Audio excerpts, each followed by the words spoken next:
Hey, what's up, guys? Norchetto here. Thanks for stopping in. Today we're going to go over ATL Academy's third week of Contenders Season 3 and their match versus Team Kungarna. The day started on Lijiang Tower with Garden, and it was a pretty boilerplate matchup with Goats v Goats. ATL Academy moved in early, and thanks to Dogman punishing an out-of-position Insomniac on Lucio with an early pick, followed by some serious aggression on Kungarna's Reinhardt, ATL Academy was able to secure the point and hold it. There was an early pause that the casters seemed to think was a DC on the side of Kungarna, but it seemed like it was probably something else. ZP and Avast thought it was Duplicate that DC'd since he was nowhere to be found after they came back from the pause, but that was actually just Sugarfree deleting him right when the pause came back, so not sure what happened, but it doesn't seem like a disconnect. ATL Academy continued to show incredibly tight gameplay that was highly aggressive but disciplined, to where even with the aggression and oppression, they waited until there was a mistake on Kungarna's end before pouncing on it. And this smart aggression led to Kungarna being pushed all the way back to spawn, where they mostly stayed until ATL Academy took the round. They did manage to get a touch on the point, leading to one last fight on the point, but it was mostly just trickle, and Atlanta had no problem cleaning that up. Heading over to Night Market, we got to see Hawk swap over to the Winston while Gator played Rhine. It worked okay for him. It allowed for some decent backline aggression. ATL Academy ended up securing the point almost to the end thanks to some very smart ult usage by Saucy and Dogman, but ultimately lost the point thanks to Kungarna capitalizing on their ults and bringing together a decent push to the point. Kungarna remained in control with decent picks and aggression, taking Night Market and making Lijiang Tower 1-1. We finally moved to Control Center, where Hawk was back on the Diva, offering great peel for his team, while they did kind of what Atlanta does, which is just super disciplined team play. They're really, really good at recognizing not only when to engage, but when to disengage and back off as a team, allowing for a second push instead of getting flustered and split apart and allowing picks to come in. They can go in, see that things are getting a little dicey, back off, regroup, and push back in without wasting too much time. Atlanta took the point, and while Kungarna was able to take the point back after some good ult management and use, ATL ultimately took it back and were able to aggressively hold Kungarna back thanks to a huge Gator Slam and a Saucy Grav and Hawk Bomb combo that I'm hereby dubbing the Saucy Hawk. Atlanta takes Control Center, and with that, Lijiang Tower going up 1-0 on Kungarna. The second map was Numbani, where ATL Academy started on defense with Gator on the Winston and Hawk remaining on the Diva. Kungarna pushed in hard and rotated to the back of the point, but never actually moved onto the point. Atlanta again played incredibly disciplined and stayed on the high ground, waiting until the right time to engage, and once they did, it was nasty. They jumped on them and bodied out Kungarna off of the point so hard that they backed them off to about halfway between point A and point B. Kungarna, running low on time and suffering from staggers, were able to make it back to the point for a final push, but thanks to Ajax kind of hunting down his counterpart Lucio after he saw Lucio touch the point and took him out, Atlanta was able to use that advantage to capitalize on their ults and secure the already rushed push from Kungarna to end up fully holding them on point A.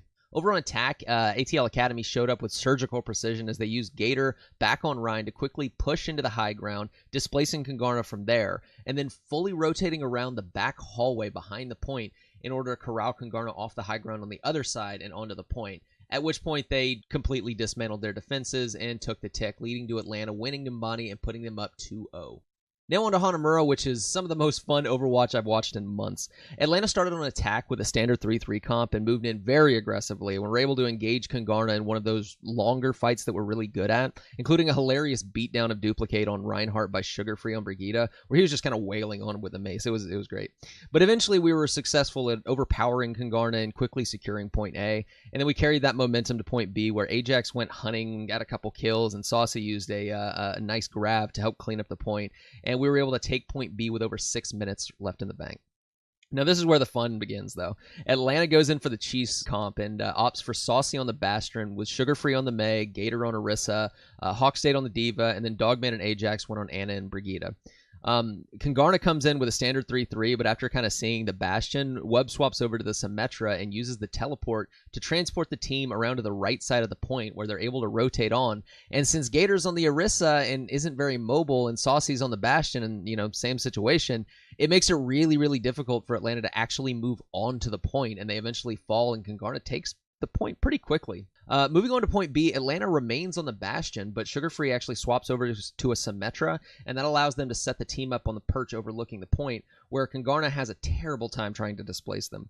They attempt to use Symmetra barrier to wall off the Bastion damage in order to engage the point, but Sugarfree answers with his own barrier, resulting in this beautiful crossed barrier moment, allowing Atlanta to stay in control. But we're not done. Kungarna swaps to a double Shimada comp with a Genji and a Hanzo, and finally manages to displace Bastion, and then secure a kill, leading to Kungarna finally gaining the upper hand and taking point B with only about a minute and a half left compared to Atlanta Academy's 6.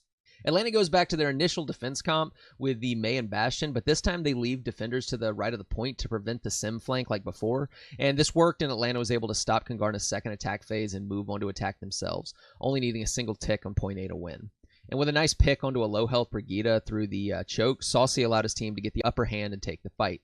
Atlanta wins the series with their third map taken. On to Dorado, where Hawk swapped back over to the Winston, and Gator went with a Reinhardt for the first round of defense and was able to hold Kungarna hard towards the beginning of the map. Thanks to some sneaky Winston play by Hawk and a huge slam by a sneaky Gator, Atlanta were able to once again hold their opponents to point A on Dorado.